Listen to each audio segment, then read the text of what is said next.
ವಿವಾದಿತ ಲಾಡ್ಲೆ ಮಶಾಕ್ ಮಸೀದಿಯಲ್ಲಿ ಶಿವಲಿಂಗ ಪೂಜೆಗೆ ಹೈಕೋರ್ಟ್ ಅನುಮತಿ ಕೊಟ್ಟಂತ ಹಿನ್ನೆಲೆಯಲ್ಲಿ ಇವತ್ತು ಸ್ವಾಮೀಜಿಗಳು ತೆರಳಿ ಪೂಜೆಯನ್ನು ಸಲ್ಲಿಕೆ ಮಾಡೋದಕ್ಕೆ ಮುಂದಾಗ್ತಿದ್ದಾರೆ. ನೋಡಿ, ಇವತ್ತು ಶುಕ್ರವಾರ ಇರುವಂಥ ಹಿನ್ನೆಲೆಯಲ್ಲಿ ಅಲ್ಲಿ ಮಸೀದಿಯಲ್ಲಿ ನಮಾಜ್ ಮಾಡೋದಕ್ಕೂ ಕೂಡ ಅವಕಾಶವನ್ನು ಮಾಡಿಕೊಡಲಾಗಿದೆ.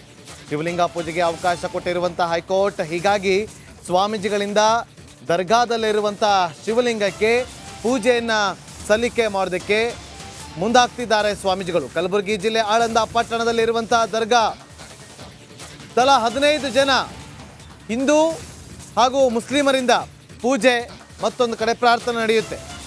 ಶುಕ್ರವಾರ ಇರುವಂಥ ಹಿನ್ನೆಲೆಯಲ್ಲಿ ಮುಸ್ಲಿಮರಿಗೆ ನಮಾಜ್ಗೂ ಕೂಡ ಅವಕಾಶವನ್ನು ಕಲ್ಪಿಸಿಕೊಡಲಾಗಿದೆ. ಮಧ್ಯಾಹ್ನ 12:30ರಿಂದ 3:30ರವರೆಗೂ ಕೂಡ ನಮಾಜ್ಗೆ ಅವಕಾಶವನ್ನು ಮಾಡಿಕೊಡಲಾಗಿದೆ.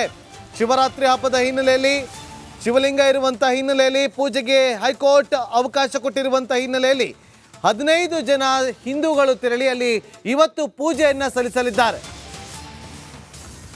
ಮತ್ತಷ್ಟು ಮಾಹಿತಿಯನ್ನು ಕೊಡೋದಕ್ಕೆ ನಮ್ಮ ಕಲಬುರಗಿ ಪ್ರತಿನಿಧಿ ಓಂ ಪ್ರಕಾಶ್ ಮುನ್ನೂರ್ ಲೈವ್ನಲ್ಲಿ ಜಾಯ್ನ್ ಆಗಿದ್ದಾರೆ. ಓಂ ಪ್ರಕಾಶ್, ಒಂದು ವಿವಾದಗಳು ಸೃಷ್ಟಿಯಾಗಿತ್ತು. ಕಳೆದ 2 ವರ್ಷದ ಹಿಂದೆ ದೊಡ್ಡ ಮಟ್ಟದಲ್ಲಿ ಗಲಾಟೆಗಳು ಕೂಡ ಆಗಿತ್ತು, ಗಲಭೆ ಕೂಡ ಸೃಷ್ಟಿಯಾಗಿತ್ತು.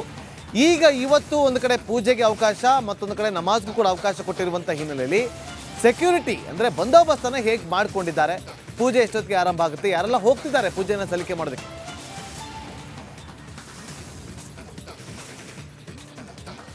ನಾಗೇಂದ್ರ ಬಾಬು, ಖಂಡಿತವಾಗೂ ಆ ಆಳಂದ್ ಪಟ್ಟಣದಲ್ಲಿರುವಂಥ ವಿವಾದಿತ ಲಾಡ್ಲೆ ಮಶಾಕ್ ದರ್ಗಾದಲ್ಲಿರುವಂಥ ಏನು ರಾಘವ ಚೈತನ್ಯ ಶಿವಲಿಂಗಕ್ಕೆ ಇವತ್ತು ಹಿಂದೂಗಳು, ಅದರಲ್ಲೂ ಕೂಡ ಮಹಾಶಿವರಾತ್ರಿಯಂದು ಹಿಂದೂಗಳು ಪೂಜೆ ಮಾಡೋದಕ್ಕೆ ಹೈಕೋರ್ಟ್ ಅನುಮತಿಯನ್ನು ನೀಡಿರುವಂಥದ್ದು. ಮತ್ತೊಂದು ಕಡೆ ಇದೇ ಲಾಡ್ಲೆ ಮಶಾಕ್ ದರ್ಗಾದಲ್ಲಿ ಮುಸ್ಲಿಮರಿಗೂ ಕೂಡ ಏನು ನಮಾಜನ್ನು ಸಲ್ಲಿಸೋದಕ್ಕೆ, ಅಂದರೆ ಇವತ್ತು ಶುಕ್ರವಾರ ಇರುವಂಥ ಹಿನ್ನೆಲೆಯಲ್ಲಿ ಅವರಿಗೂ ಮಧ್ಯಾಹ್ನ 12:30ರಿಂದ ಏನು 3:30ರವರೆಗೂ ಕೂಡ ಅವರಿಗೆ ಸಮಯಾವಕಾಶವನ್ನು ಕೊಟ್ಟು ಪ್ರಾರ್ಥನೆಯನ್ನು ಸಲ್ಲಿಸೋದಕ್ಕೆ ಅವಕಾಶವನ್ನು ಕೊಟ್ಟಿರುವಂಥದ್ದು. ಅದಾದ ಬಳಿಕ ಸಂಜೆ 4 ಗಂಟೆಯಿಂದ ಮಧ್ಯರಾತ್ರಿ 2 ಗಂಟೆವರೆಗೂ ಕೂಡ ಹಿಂದೂಗಳಿಗೆ ಶಿವಲಿಂಗ ಪೂಜೆಗೆ ಅವಕಾಶವನ್ನು ಕೂಡ ಕೊಟ್ಟಿರುವಂಥದ್ದು. ಭಾಳ ಪ್ರಮುಖವಾಗಿ ಆಂದೋಲನದ ಸಿದ್ಧಲಿಂಗ ಸ್ವಾಮೀಜಿಗಳು ಮತ್ತು ಕಡಗಂಚಿಯ ಶಿವಾಚಾರ್ಯರ ನೇತೃತ್ವದಲ್ಲಿ BJP ಮುಖಂಡರು ಸೇರಿದಂತೆ ಒಟ್ಟು 15 ಜನ ಹಿಂದೂಗಳು ತೆರಳಿ ಪೂಜೆಯನ್ನು ನಡೆಸೋದಕ್ಕೆ ಮುಂದಾಗಿರುವಂಥದ್ದು. ಅದು ಮಧ್ಯಾಹ್ನದ ನಂತರ ಏನು ಹಿಂದೂಗಳು ತೆರಳ್ತಾ ಇರುವಂಥದ್ದು. ಆದರೆ ಬೆಳಗ್ಗೆಯಿಂದಲೂ ಕೂಡ ಇಡೀ ಆಳಂದ್ ಪಟ್ಟಣ ಇದೀಗ ಪೊಲೀಸರ ಸುಪರ್ದಿಯಲ್ಲಿರುವಂಥದ್ದು. ಯಾಕಂತಂದರೆ ಕಳೆದ 2 ವರ್ಷಗಳ ಹಿಂದೆ ನಡೆದಂಥ ಕಹಿ ಘಟನೆಯನ್ನು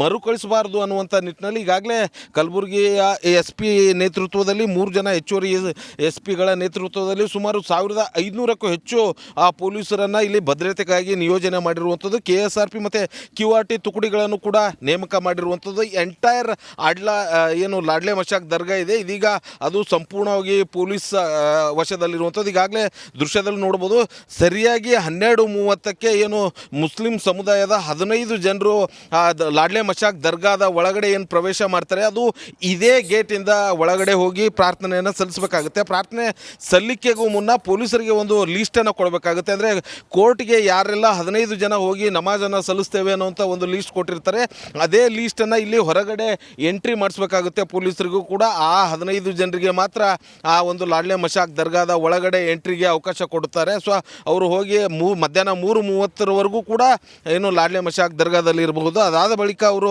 ಸಮಯ ಮುಗಿತಾ ಇದ್ದಾಗಲೇ ಹೊರಗೆ ಬರಬೇಕು. ಅದಾದ ನಂತರ ಏನು 4 ಗಂಟೆಗೆ ಈ ಹಿಂದೂಗಳು ತೆರಳಿ ಪೂಜೆಯನ್ನು ಸಲ್ಲಿಸೋದಕ್ಕೆ ಅವಕಾಶ ಇರುವಂಥದ್ದು.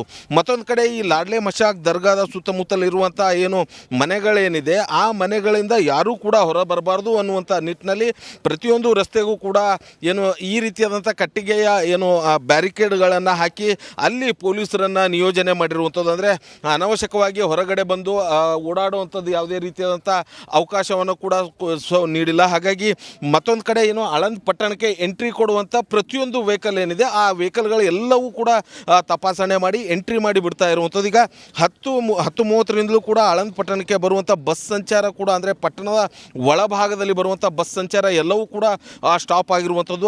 ಹೊರಭಾಗದಲ್ಲಿ ಆಳಂದ್ ಪಟ್ಟಣಕ್ಕೆ ಎಂಟ್ರಿ ಕೊಡುವಂಥ ಚೆಕ್ ಪೋಸ್ಟ್ ಏನಿದೆ, ಅಲ್ಲೇ ಬಸ್ಗಳನ್ನು ಸ್ಥಗಿತ ಮಾಡಿ ನಿಲ್ಲಿಸಿರುವಂಥದ್ದು. ಸೊ ಹಾಗಾಗಿ ಈಗ ಸಂಜೆವರೆಗೂ ಕೂಡ ಆಳಂದ್ ಪಟ್ಟಣಕ್ಕೆ ಯಾವ ವೆಹಿಕಲ್ ಕೂಡ ಏನು ಬರ್ತಾ ಇಲ್ಲ. ಸೊ ಹಾಗಾಗಿ ಇಲ್ಲಿ ದೃಶ್ಯದಲ್ಲೂ ಕೂಡ ನೋಡ್ಬೋದು ಸಾರ್ವಜನಿಕರು ಏನು ಆ ಚೆಕ್ ಪೋಸ್ಟ್ಗಳಲ್ಲಿ ಬಸ್ಗಳನ್ನು ತಡಿತಾ ಇದ್ದಾರೆ, ಅಲ್ಲಿವರೆಗೂ ಕೂಡ ಬೈ ವಾಕ್ ಹೋಗ್ತಾ ಇದ್ದಾರೆ. ಸೊ ನಡ್ಕೊಂಡು ಹೋಗಿ ಅಲ್ಲಿಂದ ಬಸ್ಸನ್ನು ಹತ್ತೋದಕ್ಕೆ ಮುಂದಾಗಿರುವಂಥದ್ದು. ಈಗ ಸಂಪೂರ್ಣ ರಸ್ತೆ ಖಾಲಿಯಾಗಿದೆ.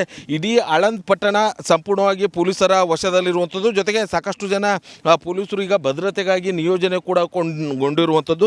ಇದರ ಜೊತೆಗೆ ಡ್ರೋನ್ ಕ್ಯಾಮ್ರಾ ಕೂಡ ಯೂಸ್ ಮಾಡ್ತಾ ಇರುವಂಥದ್ದು. ಅಂದರೆ ಕಳೆದ ಬಾರಿ ನಡೆದಂಥ ಘಟನೆ ಏನಂದರೆ ಮನೆ ಮೇಲೆ ಕಲ್ಲುಗಳನ್ನು ತೂರಾಟ ಮಾಡಿ ಏನು ಆ ಮನೆಗಳ ಮೇಲೆ ಕಲ್ಲನ್ನು ಇಟ್ಕೊಂಡು ತೂರಾಟ ಮಾಡಿದರು. ಸೊ ಹಾಗಾಗಿ ಆ ವಿಚಾರಕ್ಕೆ ಸಂಬಂಧಪಟ್ಟಂಥ ಕೂಡ ಡ್ರೋನ್ ಕ್ಯಾಮ್ರಾ ಹಾಕಿರುವಂಥದ್ದು. ಇನ್ನು ಪ್ರತಿಯೊಂದು ಕಂಬಗಳಿಗೂ ಕೂಡ ಎಲ್ಲ ಕಡೆ ಈಗಾಗಲೇ CC ಕ್ಯಾಮ್ರಾ ಕೂಡ ಅಳವಡಿಸಿದ್ದಾರೆ. ಅಂದರೆ ಯಾರಾದರೂ ಏಕಾಏಕಿಯಾಗಿ ಬಂದು ಅಹಿತಕರ ಘಟನೆಯನ್ನು ಮಾಡೋದಕ್ಕೆ ಮುಂದಾದರೂ ಕೂಡ ಅಂಥವರನ್ನು ಸೆರೆ ಹಿಡಿಯೋದಕ್ಕಂತೇಳಿ ಪ್ರತಿಯೊಂದು ಕಡೆ ಏನು CCTV ಕ್ಯಾಮ್ರಾವನ್ನು ಕೂಡ ಸೆರೆ ಹಿಡಿದಿರುವಂಥದ್ದು. ಹಾಗಾಗಿ ಇನ್ನೇನು ಕೆಲವು ನಿಮಿಷಗಳಲ್ಲಿ ಅಂದರೆ 12:30 ಸುಮಾರಿಗೆ ಮುಸ್ಲಿಮ್ರ 15 ಜನರು ಏನು ಇದೀಗ ಪ್ರಾರ್ಥನೆಯನ್ನು ಸಲ್ಲಿಸೋದಕ್ಕೆ ಆ ಒಂದು ಲಾಡ್ಲೆ ಮಶಾಕ್ ದರ್ಗಾಕ್ಕೆ ತೆರಳೋದಕ್ಕೆ ಮುಂದಾಗ್ತಾ ಇರುವಂಥದ್ದು. ಮತ್ತೊಂದು ಕಡೆ 1 ಗಂಟೆಯಿಂದ ಏನು ಆಳಂದ್ ಹೊರವಲಯದ ಪಟ್ಟಣದಲ್ಲಿರುವಂಥ ಪ್ರಗತಿ ಲೇಔಟ್ನಲ್ಲಿ ಹಿಂದೂಗಳು ಭಜನೆ ಕಾರ್ಯಕ್ರಮ ಕೂಡ ಶುರುವಾಗುತ್ತೆ. ಅದೇ 1 ಗಂಟೆಯಿಂದ 4 ಗಂಟೆವರೆಗೂ ಕೂಡ ಅಲ್ಲಿ ಭಜನೆಯನ್ನು ಮಾಡ್ತಾರೆ. ಅದಾದ ಬಳಿಕ 4 ಗಂಟೆಗೆ ಒಟ್ಟು 15 ಜನರ ತಂಡ ಒಳಗಡೆ ತೆರಳಿ ಶಿವಲಿಂಗ ಪೂಜೆ ಮಾಡೋದಕ್ಕೆ ಮುಂದಾಗಿರುವಂಥದ್ದು.